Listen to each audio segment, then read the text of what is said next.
Mitchell Stark එලියෙන් තියලායි දුස්මන්ත චමීරට අවස්ථාවක් දෙන්න බැරියව අප දන්නවා ඊට දවසේදී පැවැත්වුණා ඉන්දියානු ප්‍රීමියර් ලීගයේ කොල්කතා නයිට් රයිඩර්ස් කණ්ඩායම සහ චෙන්නයි සුපර් කිංග්ස් ක්‍රීඩා කරපු තරගයේ ඉතින් මේ තරගයේ චෙන්නයි සුපර් කිංග්ස් කණ්ඩායම ජයග්‍රහණය කරා. ඉතින් කොල්කතා නයිට් රයිඩර්ස් කණ්ඩායම තරග 3ක් පිටිපිට ජයග්‍රහණය කරලා තිබ්බා. නමුත් මේ තරගයේ ඔවුන් පරාජයට පත් වුණා. ඉතින් කතා කරන්නම ඕනි ක්‍රීඩකයෙක් ඉන්නේ තමයි මිචෙල් ස්ටාක්. ඒතකොට මිචෙල් ස්ටාක්ව වෙන්දේසියෙන් ගන්න ඔක්ෂන් එකෙන් ගන්නේ IPL ඉතිහාසයේ වැඩිම ගාණක් වියදම් කරපු ක්‍රීඩකයා. ඔව්. ලේසි පහසු ගාණක් නෙමෙයි. ඉන්දියානු රුපියල් වලින් 24.75 crore 24.75 crore මේ ගාණ වියදම් කළා තමයි ඔවුන් ගන්නේ මිචෙල් ස්ටාක්. එතකොට කියන්නේ මිචෙල් ස්ටාක්ට එච්චර ගාණක් දීලා ගන්නේ ඇයි? ගොඩක් ලොකු හයි එක්ස්පෙක්ටේෂන් එකක් තියෙනවා. අනික මිචෙල් ස්ටාක් අවුරුදු ගාණකට පස්සේ තමයි මේ IPL එකට එන්නේ. එතකොට අර ඉන්ටර්නැෂනල් මෙයා ප්ලේ කරලා තියෙන විදිහ ඉතින් මෙයාගේ තියෙන අර දන්නවා ස්ටාක් කියලා කිව්වහම ගොඩාක් හයිලි රේට් කරනවා. ඉතින් අන්න ඒකත් එක්කම තමයි මේගොල්ලෝ මෙච්චර ලොකු ගාණක් දීලා ගන්න. හැබැයි අපි ගොඩාක් දන්නවා මේ ඕවර්සීස් පන්දු යවන්නන්ට ඕවර්සීස් වේග පන්දු යවන්නන්ට මේ ඉන්දියානු පිචර්ස් වල වැඩ දාන්න ගොඩක් අමාරුයි. ඒක සබ් කොන්ටිනන්ට් එකේ පන්දු යවන්නෙක් නම් ඉන්දියාවේම පන්දු යවන්න නම් ඒගොල්ලෝ ඉතාමත් හොඳට පර්ෆෝම් කරන්න පුළුවන්. එතකොට ගොඩක් වෙලාවට ශ්‍රී ලංකාව බංග්ලාදේශ දැන් බලන්න මතීෂ පත්‍රන හොඳට පර්ෆෝම් කරා. ගිය සීසන් එකේ මේ සීසන් එකේ මුස්තෆිකර් රහමාන් ඉතාමත් හොඳට පර්ෆෝම් කරනවා. ඉතින් අර සබ් කොන්ටිනන්ට් ක්‍රීඩා කරන ක්‍රීඩකයෙකුට ලේසි ඉන්දියාව වගේ තැනක පර්ෆෝම් කරන්න. හැබැයි ඔස්ට්‍රේලියාව ඉංගලන්තය වගේ ෆාස්ට් බෝලර්ස්ට ගොඩක් අමාරුයි මෙතන පර්ෆෝම් කරන්න. ඉතින් මොන දේ වුණත් අර හයිප් එකක් තිබ්බ හරි මොකක් හරි මොකද දැන් අර මේ කම්බැක් එකක් නෙ දෙන්නේ. ඒතර කම්බැක් එකක් දෙනකොට ඒක නිකන් සුපිරි කම්බැක් එකක් දෙන්න ඕනි වගේ මේගොල්ලෝ ලොකු ගාණක් දීලා තමයි මෙයාව ගන්න. හැබැයි තරග 4කදීම ඔගේ පර්ෆෝමන්ස් බැලුවොත් එහෙම බිලෝ පා කියන්නේ ඔහුට අර ගොඩක්ම බිලෝ පා. ඉතින් පළවෙනි තරගයේ සන්රයිසර්ස් කණ්ඩායමත් එක්ක පන්දු වර 4යි ලකුණු 53ක් ලබා දෙනවා. කිසිම කඩුල්ලක් දවා ගන්න නැහැ. එතකොට මේ ටීම් ඇතුලේ ක්‍රීඩා කරනවා ඉන්දියාවේ අන්කැප් බැටර්ස්ලා. එතකොට මේ අන්කැප් බැටර්ස්ලාටත් හැකියාවක් ලැබිලා තියෙනවා මිචෙල් ස්ටාක්ව ලේසියෙම නිගොෂিয়েට් කරලා ලේසියෙම ඔහුට විරුද්ධව ලකුණු ලබා ගන්න. එතකොට දෙවෙනි තරගයේ RCB කණ්ඩායමට එරෙහිව පන්දු වර 4යි ලකුණු 47යි ඒත් කිසිම කඩුල්ලක් දවා ගන්නේ නැහැ. තුන්වෙනි තරගයේ ඩෙල්ලි කැපිටල්ස් කණ්ඩායමට එරෙහිව ක්‍රීඩා කරන ඔන්න එතන පන්දු වර 3යි ලකුණු 25යි එතන කඩු දෙකක් දවා ගන්නවා. එතකොට ආයෙත් ඊයේ දවසේදී ක්‍රීඩා කරනවා චෙන්නයි සුපර් කිංග්ස් කණ්ඩායමත් එක්ක පන්දු වර 3යි ලකුණු 29යි කිසිම කඩුලක් දවා ගන්නේ නැහැ. එතකොට මොහු දැන්ට තරඟ 4ක් ක්‍රීඩා කරලා තිනවා. තරඟ 4න් පන්දු වර 14ක් යොමු කරලා තිනවා. කිසිම ලකුණු ඕවරයක් නැහැ. ලකුණු 154ක් ලබා දීලා තියෙනවා. පන්දු වර 14ට ලකුණු 154ක් ලබා දීලා කඩලු දෙකයි අරගෙන තියෙන්නේ.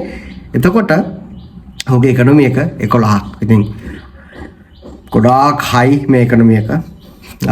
ලකුණු 154ක් ලබා දෙනවා කියලා කියන්නේ කඩලු දෙකකට. ඒක මම හිතන්නේ අර ඔහු කෙරේ තිබ්බ එක්ස්පෙක්ටේෂන් එකත් එක්ක මෙතන ඒක මැච් කරන්න අමාරු. දැන් එතකොට ප්‍රශ්නේ තියෙන්නේ කොල්කතා නයිට් රයිඩර්ස් කණ්ඩායම සාමාන්‍ය පොඩ්ඩක් සෙම තියෙනවා. ඉතින් කොල්කතා නයිට් රයිඩර්ස් කණ්ඩායම තරග ජයග්‍රහණය කරද්දී කවුරුත් මේවා ගැන කතා කරන්නේ නැහැ. එතකොට දැන් ඒගොල්ලෝ මුළු තරග තුනම ජයග්‍රහණය කරා. ඉතින් කොහොම හරි අර අවුට් පර්ෆෝම් කරන අය කොහොමත් ඕක තමයි ගොඩක් දුරට හැම ටීම් එකකටම වෙන්නේ. ඕක ජාතික කණ්ඩායම ක්‍රීඩා කරත් අර කණ්ඩායම ටීම් එක තරග දිනනවා නම් අර අවුට් පර්ෆෝම් කරන කට්ටිය එතනින්ම ඒගොල්ලන් අර හයිලයිට් වෙන්නේ නැහැ. මොකද මැනේජ්මන්ට් එක වුණත් කෝචින් ස්ටාෆ් එක වුණත් ප්‍රේක්ෂකයන් වුණත් වැඩියෙන්ම අර ඉන්ඩිවිජුවල් පර්ෆෝමන්ස් දිහා බලන්නේ. මොකද ටීම් එක හොඳට කරනවා නම් පර්ෆෝම් කරනවා නම්. හැබැයි ටීම් එක පරදින්න ගත්තාම මේ දේවල් පොඩ්ඩක් ඉස්මතු වෙනවා. ඉතින් උඩට එනවා. ඉතින් අන්න එක තමයි අපි දැක්කා ඉන්දියාවේ ගොඩක් කට්ටිය වුණත් කතා කරලා තියෙනවා. ඉන්දියාවේ මාධ්‍ය වුණත් මේ දේ ගැන කතා කරනවා. ඉන්දියාවේ ගොඩක් කට්ටිය මේ කමෙන්ට්ස් දාලා තියෙනවා. ස්ටාක්ට මෙච්චර ගාණක් ගෙවලත් එයා මෙහෙම පර්ෆෝම් කරන්නේ නැත්තේ ඇයි කියන මොකද ගොඩක් අය හිතුවා. හරි පළවෙනි තරග දෙකේ ප්‍රශ්නයක් නැහැ. එයා ඊට පස්සේ පර්ෆෝම් කරයි කියලා ලස්සන සෙට් වුණාට පස්සේ නමුත් නැහැ. අපිට පේනවා එහෙම පර්ෆෝමන්ස් එකක් දෙන්නේ නැහැ කියලා. එතකොට KKR කණ්ඩායමට තව විදේශ පන්දු යවන්නම් කවුද ඉන්නේ? දුස්මන්ත චමීර විතරයි. එතකොට ෆොරේන් ෆාස්ට් බෝලර් කෙනෙක් විදියට අපේ දුස්මන්ත චමීර විතර ඉන්නවා. ඒ වගේම තමයි තවත් හොඳ ඉන්දියානු බෝලර්ස්ලා ඉන්නවා. ඉතින් හර්ෂිත් රාණා තාමත් හොඳට පන්දු යවලා තියෙනවා. ඒ වගේම තමයි චේතන් සකරයා. ඉතින් ඔය චේතන් සකරයා වගේ ක්‍රීඩකයන් මම හිතන්නේ අපරාධේ මේ වගේ කණ්ඩායමක තියන් ඉන්නට වඩා අර ඒගොල්ලෝ හොඳට පර්ෆෝම් කරපු ක්‍රීඩකයන්. ඉතින් අර RCB වගේ කණ්ඩායමකට මේ සකරයා වගේ ක්‍රීඩකයන්ට ක්‍රීඩා කරන්න පුළුවන්. මම හිතන්නේ ක්‍රීඩකයාටත් හොඳයි.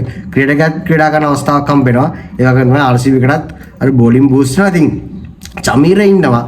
හැබැයි චමිරයට අවස්ථාවක් හම්බ වෙයිද? ඇයි චමිරයට අවස්ථාවක් හම්බ වෙන්නේ නැත්තේ? අන්න ඒක ගැන පොඩ්ඩක් කතා කරලා චුට්ටක් හිතන්න. KKR වලින් 24.75 crore වියදම් කරලා තමයි මේ ක්‍රීඩකයා ගන්න මිචෙල් ස්ටාර්ක් ගන්නේ.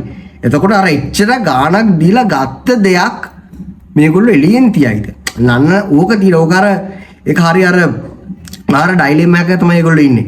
මෙච්චර ගාණක් මෙයා වෙනින් වියදම් කරා. ඒ කියන්නේ අපි මෙච්චර ගාණක් මෙයා වෙනින් වියදම් කරා කියලා කියන්නේ අපි එක්ස්පෙක්ට් කරනවා මෙයා මෙන්න මේ මට්ටමට හොඳ මට්ටමට perform ගන්න. highest wicket එක වෙන්න බැරි නම් second highest third highest වගේ wicket එක වෙන මට්ටමට දැන්ට perform කරන්න. හැබැයි එහෙම වෙලා නැහැ. දැන් මේගොල්ලෝ මෙයාව එළියෙන් තිබ්බොත් එහෙනම් පොඩ්ඩක් හිතන්න මිනිස්සු කොහොමද මීඩියා එකේ එහෙම hype වෙනවා එකපාරටම කියනවා අයියෝ මේගොල්ලෝ මෙච්චර ගාණක් වියදම් කරලා ගත්ත ක්‍රීඩකයා ඔන්න දැන් බංකුවේ ඉන්නවා. ඉතින් මේගොල්ලෝ පොඩ්ඩක් බලන්න ඕනි මේක ටීම් එක ජයග්‍රහණය කරද්දී ඔව් මං කිව්වා අර කැපිලා පේන්නේ නැහැ. හැබැයි දැන් පොඩ්ඩක් මේගොල්ලෝ හිතන්න මොකද මේගොල්ලෝ කණ්ඩායම ජයග්‍රහණය කරන එකද වැඩගත්ම දේ. එහෙමත් නැත්නම් අර දැන් පොඩ්ඩක් ලැජ්ජාවක් ඇතිනේ. ඔහොම මිනිස්සු කියද්දි මෙයා එළියෙන් තිබ්බොත් එහෙම ඒ ලැජ්ජාව දෙනවා. ඉතින් ලැජ්ජාව පැත්තකින් තියලා මම හිතන්නේ KKR දැන් කරන්න ඕනේ තමන්ගේ කණ්ඩායමේ ජයග්‍රහණය සඳහා ඒ විනිං කම්බිනේෂන් එකයි ඒ perform කරන players දැන් out of form ඉන්න player කෙනෙක්ව ඇත්තටම ටීම් එක ඇතුලේ ධ්‍යාන ඉඳලා වැඩක් නැහැ. එයා තරඟ හතරක් හොඳට perform කරලා නැත්තම් එයාටත් පොඩි break එකක් දීලා තරඟ දෙකක් විතර එළියෙන් තියලා ඔන්න දුස්මන් චමිර වගේ ක්‍රීඩකයට අවස්ථාවක් දීලා ඊට පස්සේ බලන්න ඕනේ කොහොමද වෙන්නේ කියලා. බලන්න චෙන්නයි තෝකමන කරේ මතේෂ පතිරණ මුල් තරඟයට ක්‍රීඩා කරන්නේ නැහැ. මතේෂ පතිරණ නැහැ. එතකොට ඉන්ජර්ඩ් වෙලා ලංකාවේ ඉන්නකොට මේගොල්ලෝ මොකද කරන්නේ? මහේෂ් තීක්ෂණත් එක්ක මුස්තෆිකර් රහමාන්ට අවස්ථාවක් ලබා දෙනවා. දැන් චෙන්නයිලගේ plan එක මුලින් ඉඳන්ම තිබි ගියසේ මොකද චෙන්නයි කියලා කියන්නේ ගොඩාක් changes කරන කණ්ඩායමක් නෙමෙයිනේ.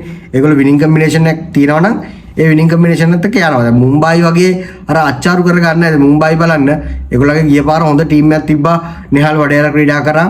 ඒ වගේම ආකාශ් මදිවාල හොඳට බෝල් කරා. හැබැයි මේ තරගවලදී තාමත් නිහාල් වඩේලට අවස්ථාවක් හම්බෙලා නැහැ. ආකාශ් මදිවාල තරග දෙකක් ක්‍රීඩා කරා. මුල් තරගට ගිහුව ක්‍රීඩා කරේ නැහැ. මොකද ඒ ඔහු ඒ තරගවල හොඳට perform කරලා තියෙනවා. ඉතින් අර winning combination එක තියාගන්න ඕනේ. චෙන්නයි ඒ වගේ කණ්ඩායමක්.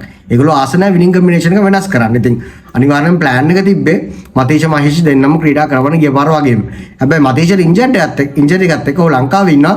මුස්තෆිකර් රහමාන්ට අවස්ථාවක් හම්බ වෙනවා. මෙන්න අවස්ථාව හම්බෙච්ච ගමන් එයා පළවෙනි තරගෙම කඩළු හතරක් ලබා ගන්නවා. තරගයේ වීරයා බවට පත් වෙනවා. එතකොට මෙයාව එළියෙන් තියන්න බැරි වෙනවා. අන්න එහෙම එකක් තමයි වෙන්නේ. එතකොට තමන් අර කොච්චර ගාණක් දීලා ගත්තත් ස්ටික් වුණත් ඒ ප්ලේයර්ස් ලව පොඩ්ඩක් දැනගන්න ඕනේ.